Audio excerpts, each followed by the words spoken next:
Hi, I'm Corrine Gurry, otherwise known as the Wire Wizard. I invent jigs, and in this particular case today, we're going to be using the Really Big Jig.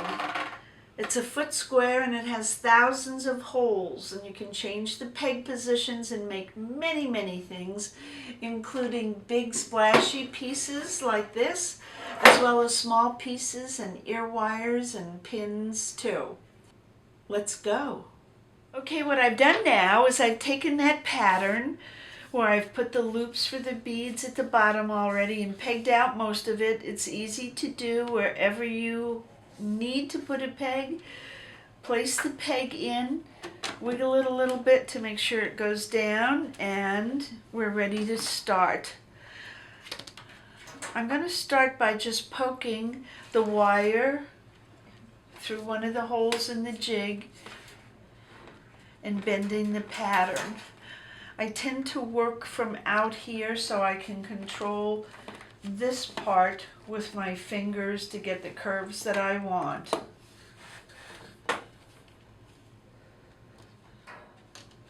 I'm using 16 gauge copper wire. This is artistic wire.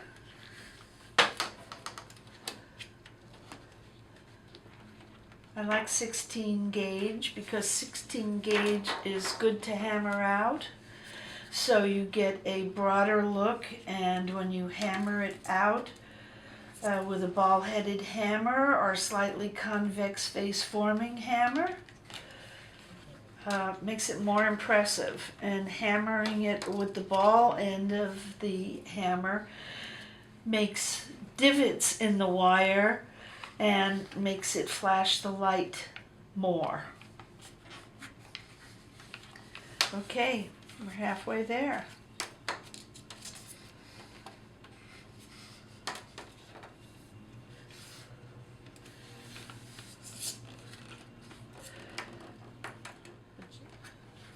This big jig is excellent for making Christmas ornaments and things of that nature. Stars and snowflakes.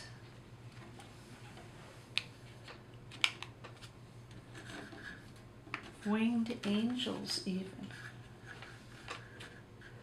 Okay, almost done.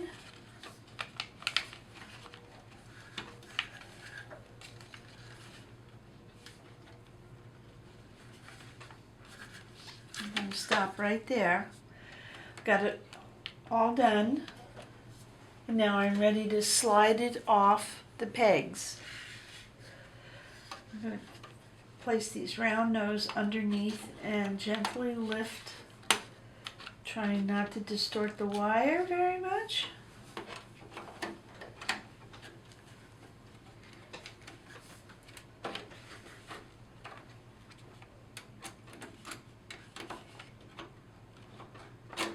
Now I can finger lift it off.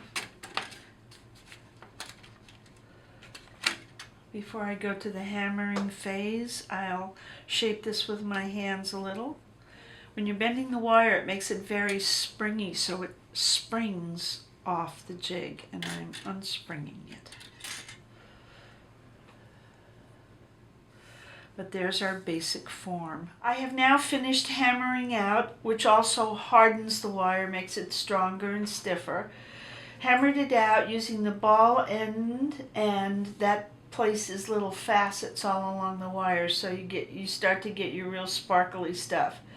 And I made these loops at the bottom, and I'm going to now start these. I used some of my favorite Swarovski crystals, and I used 20 gauge copper wire to put through the beads. Needed to have that size. This was 16 gauge. The 20 gauge to put through the beads. Always make sure your beads can spin and they're not too tight.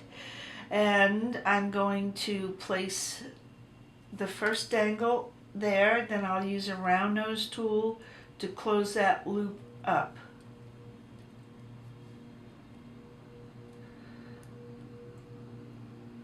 So it stays on, in this case, necklace. Here's dangle number 2.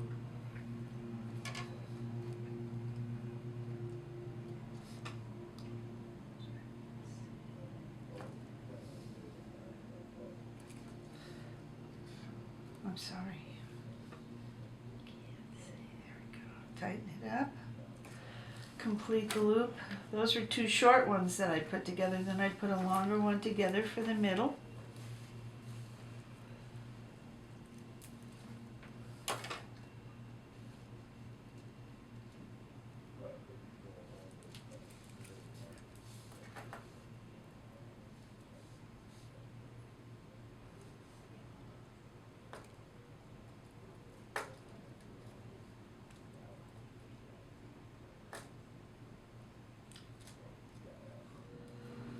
And there we have that really nice piece.